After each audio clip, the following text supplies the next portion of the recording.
Hello everybody, welcome to Snyder Wrestling, and today we are going to be doing a review of AEW Redemption. It just happened last night, as I'm filming this, at least last night. So we're going to be going down the 11 matches. This won't be like your usual view where there's that I do where there's notes and me going over, like, telling you different spots. Because I didn't make any notes for this show. I just kind of watched it with people live here. But it was fun. It was fun to watch. So we're gonna go over what I thought.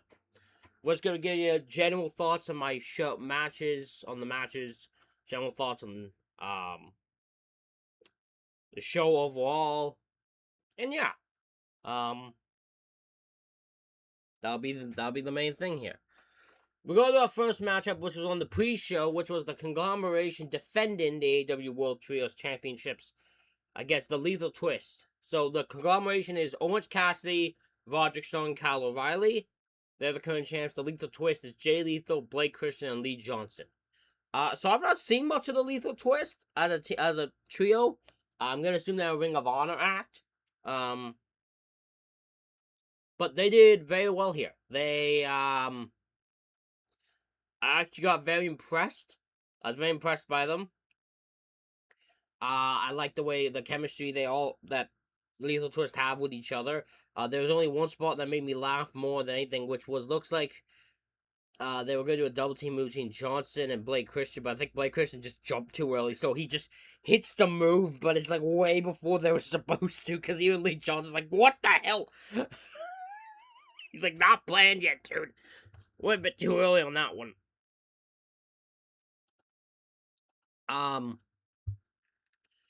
But yeah, at the end of the day, Conglomeration get the win. The Demand, so Ricochet and them were on commentary. I'm gonna assume there, and they get a title match on Wednesday. So yeah, that's currently what's going on there. So I'll be on Wednesday. We'll have that.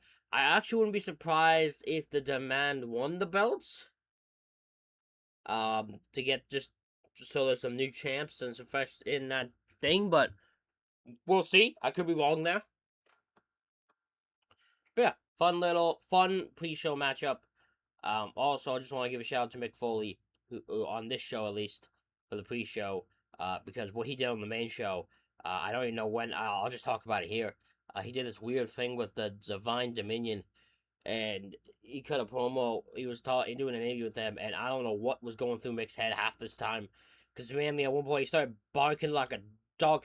Very odd man, very odd way to treat Mick Foley. I don't know what they're doing with Mick at this point.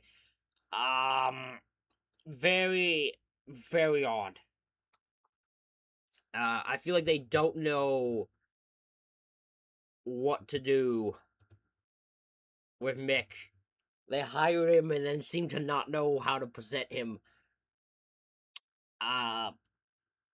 So I don't know what the thought process is. I'm not gonna lie. Our first matchup on the main show was a 6-way ladder match to determine the number one contender for the AEW International Championship. As we have Jack Perry, the Beast Mortos, Commander Nick Wayne, El Clone, and the hometown man, Speedball Mike Bailey. Speedball does get the win, but this is just a spot fest ladder match that I love. Shout out to Beast Mortos. He's kind of my favorite of everyone in this match. And he puts on some great shit. Commander does an insane, like, running on the ropes to do a splash to a table. But everyone shows out here. Everyone does a spot that is just somewhat insane. But they give the win to Speedball Mike Bailey. So he has a contract for an international championship match. We then find out he's using it at Grand Slam Mexico, which I believe is in 2 weeks. 2 weeks on Dynamite. So I think it's August 6th. August 5th. August 5th. That's what it is. So there's that to look forward to. August 5th on Dynamite, you will see Bebo Mike Bailey versus the international champion, which we'll get to in a second on who that was. But a very fun matchup. Can't ever go wrong with a ladder match. These guys pull out everything they can to steal the show. And they had a long way to go. There's a lot of stuff here that was very fun.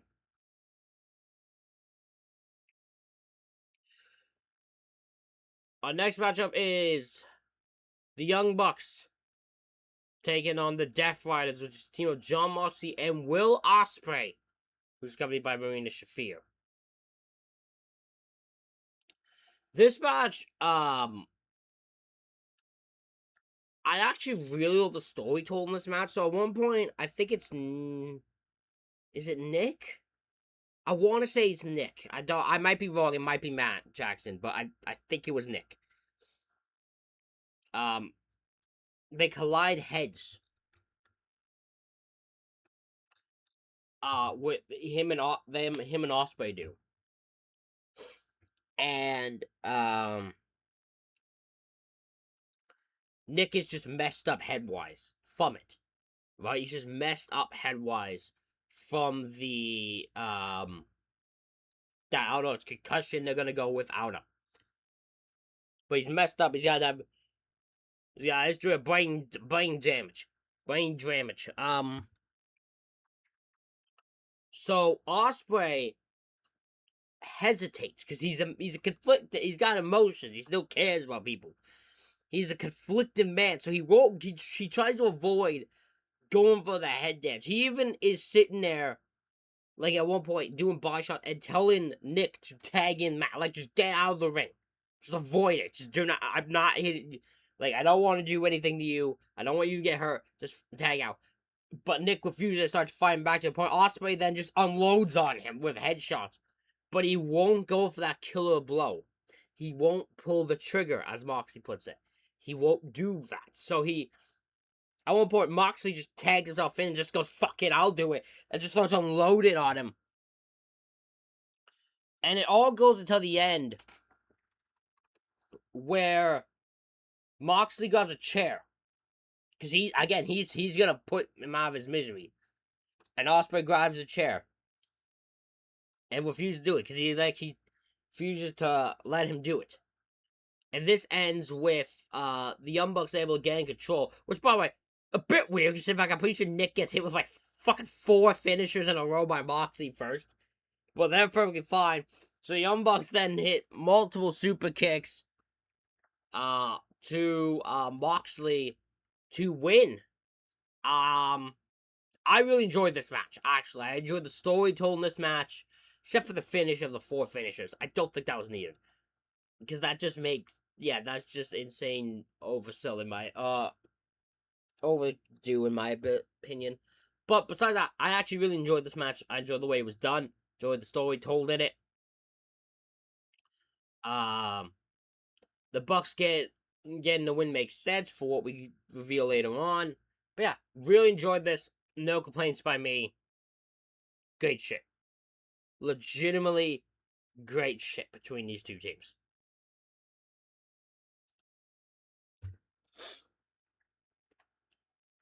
We get an interview with Moxley later on where he pretty much just tells Will, if you won't pull the trigger, I'll do it myself. And he walks away.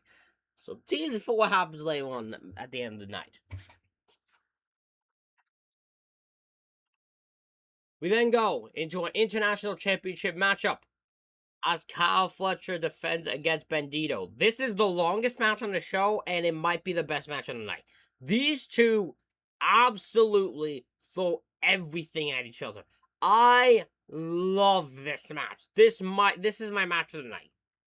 This is my match of the night. It's incredible.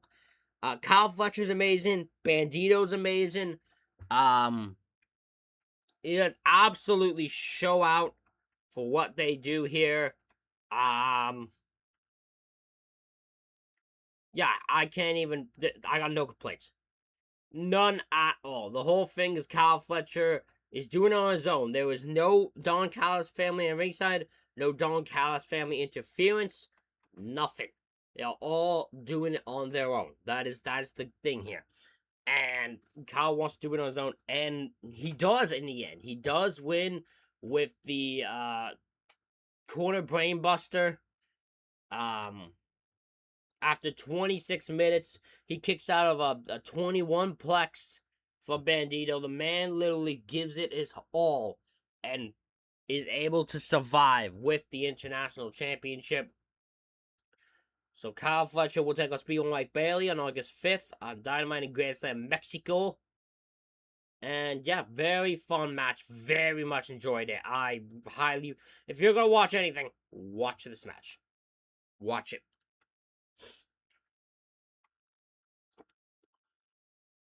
We got the Dogs taking on the Bang Bang Gang in a double chain tag team match. I'm not the biggest fan of this match. It was very, like, they used the chains well enough. It's just not for me. Especially the end, because the end is the Death Riders come out and they have to help him win with, and the Dogs get the win when Finley, he uses the shillelagh. Yeah, this ain't for me. I don't know what, I'm gonna guess this leads to some, like, Stadium Stampede at All In. But yeah, it does nothing for me. It doesn't, this wasn't my favorite match on the show. But the Dogs do get the win, keeping their momentum going. So there is the positive. Our next matchup is Maya World. Hikaru Shida defending the AEW TBS Championship against Maya World. We get a new champion. Maya World becomes the new AEW TBS champion. I love the story of Maya World. Like, not even in this match, just in general, of, like, they tell us that, like, she went to do a Dynamite or something like that, like, 2 days after her brother passed, and she just, like, went to do back to work. Like, nothing was wrong in that, and they, like, really put her over well. Hikaru Shida in this match is just, like, a bully. So she's just, like, Maya's bringing it all, but Hikaru Shida at the end is just hitting her with knees and shit, but refusing to pin her. She's just enjoying beating her up. And in the end, she goes for a final knee, but then they're close to the rope, so Maya puts her hand on the rope to get a rope break. And she just starts arguing with the ref, and it gives Maya World time to roll her up and pin her to become the new TBS champion. I don't think Maya World's gonna have a long reign with this belt, but it's an amazing moment for Maya World. A hell of a moment there. Like, I cheered when she won. I was so happy for her. So yeah, very well done match. And good on AEW for going with the momentum of Maya World. You've built up momentum. Again, unplanned. She was a replacement in the Owen Hart women's tournament. And she somehow became a star out of that, and they have kept the momentum going to here. So yeah, I can't even. This is what you should do. If someone accidentally catches fire, you run with it to this. Like, they did it well. I can't even get mad at them for it. They did it very well. So props to you, Tony Khan, and AEW for running with this. Absolutely props. Our next match is for the AEW World Tag Team Championship as Christian Cage and Adam Copeland, I call him Edge, still, taking on the Death Riders, Claudio Castagnoli and Pac from the Death Riders. This match is an interesting story. It is the Death Riders whooping Christian and Edge's ass for 17 minutes, and Christian and Edge somehow winning in the end. Like, and I wish I was joking. This entire match is them two beating the absolute shit out of them. They are always in control. They never are not in control for very long. It is always, they are knocking the other one off the apron before they can even get a tag. Like, it is just brutal of them beating the shit out of them. And then it ends in just, like, a last minute, Christian does hit like an unprettier, not a kill switch, an unprettier. Get your name straight, Excalibur. We ain't gonna allow that shit to fly here, okay? But besides that, and then it's just like them always breaking up pins and that, and then just Christian hits the pop-up spear thing for Edge to Pac, and they pin and they win. So Edge and Christian somehow survive here. After the match, the Young Bucks come out, and it's made official for All In that it will be Cage and Cage and Edge, taking on the Young Bucks for the World Tag Team titles. That match is gonna be awesome. That match is gonna be awesome. Yeah, I got nothing else to add. That match is just gonna be awesome.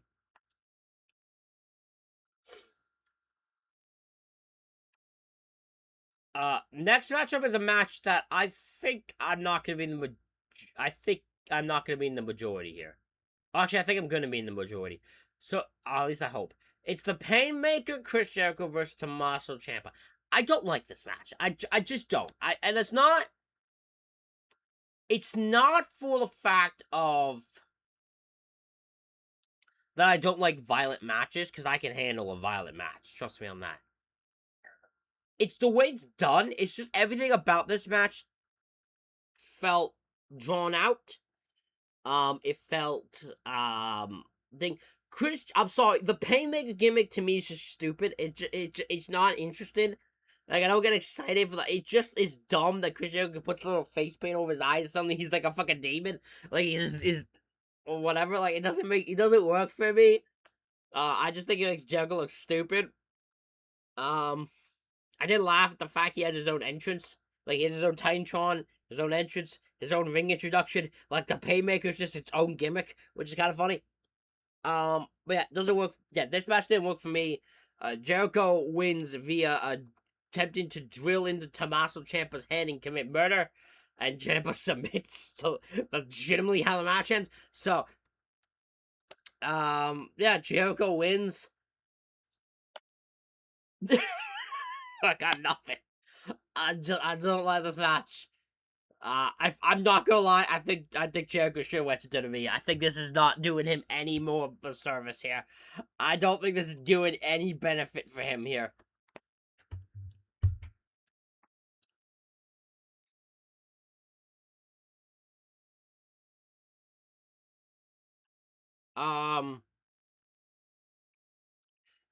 Next one after that is for the AEW National Championship as Mark Davis defends against Andrade El Idolo. This match is fun.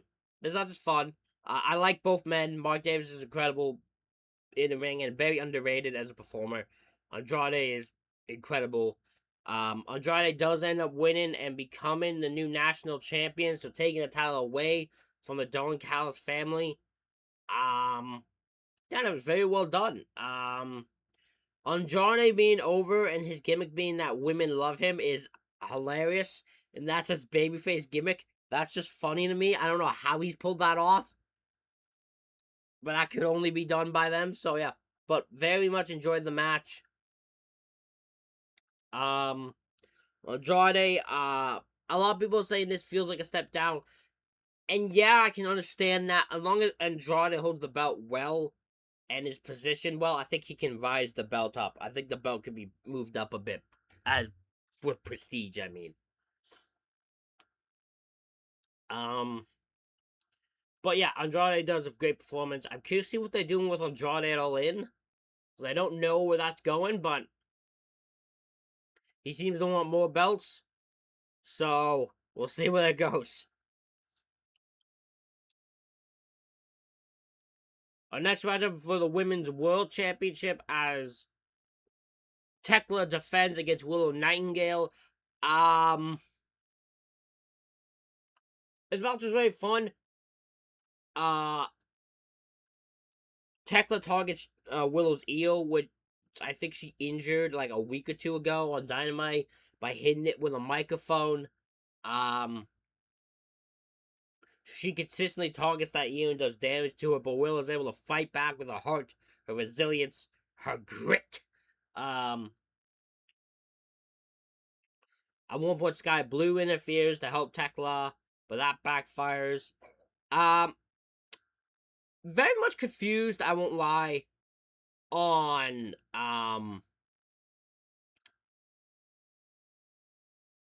why Julia Hart was not seen. I don't know if she's hurt. Someone might be able to correct me on that if she is. But she's nowhere to be seen on this, so only Sky Blue comes out, which is kind of weird. But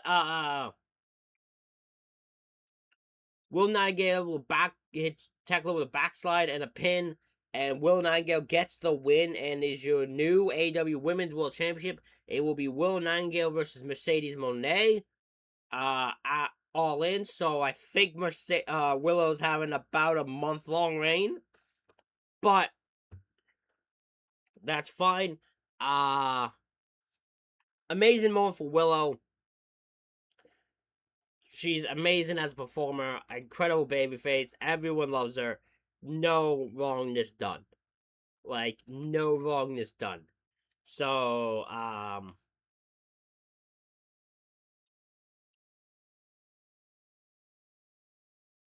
congratulations to Willow on being the new, so I got fucking something buzzing around me. Congratulations to Willow becoming a new AEW Women's World Champion. We then go into our main event, which is the TNT, which is the AEW Women's World Championship, AEW World Championship. Jesus! AEW, okay. Restart. We're going to our main event, which is for the AEW Men's World Championship, as the current champ, Kenny Omega, defends against the TNT champion, the Jet, Kevin Knight. This match is awesome, by the way. A hell of a main event. This match was a foregone conclusion. I don't think there's anyone who walked into this show thinking Kevin Knight was gonna win. So I think they should have. I don't know if this is the match I would have went with, but in the end, Kevin Knight does look great as a performer. But Omega gets the win, hits the one-winged angel, gets the pin, and retains the title. So it will be Will Ospreay versus Kenny Omega in the main event of All In.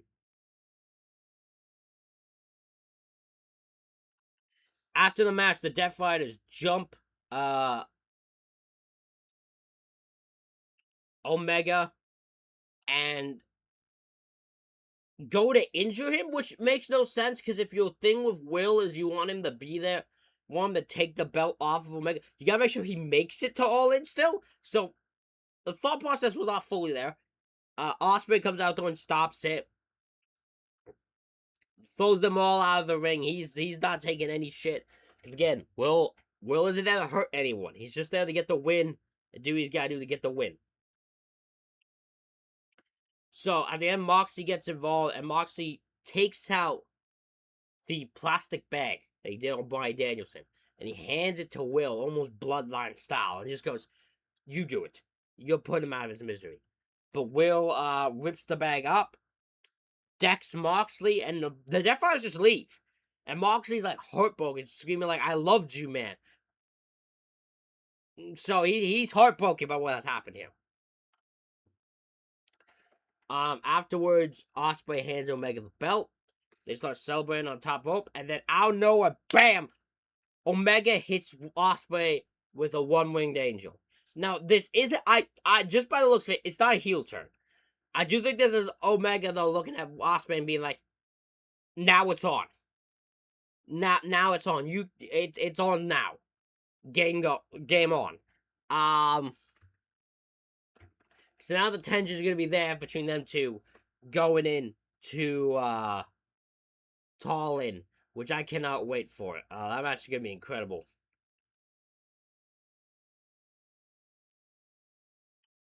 But yeah, that concludes our review here of AEW Redemption 2026. Let me know what you guys think in the comments. Hit the like button, hit the subscribe button. We're trying to get to 500 subscribers. And let me know what you guys think down below. Thank you all for watching. We'll see you all for the next one.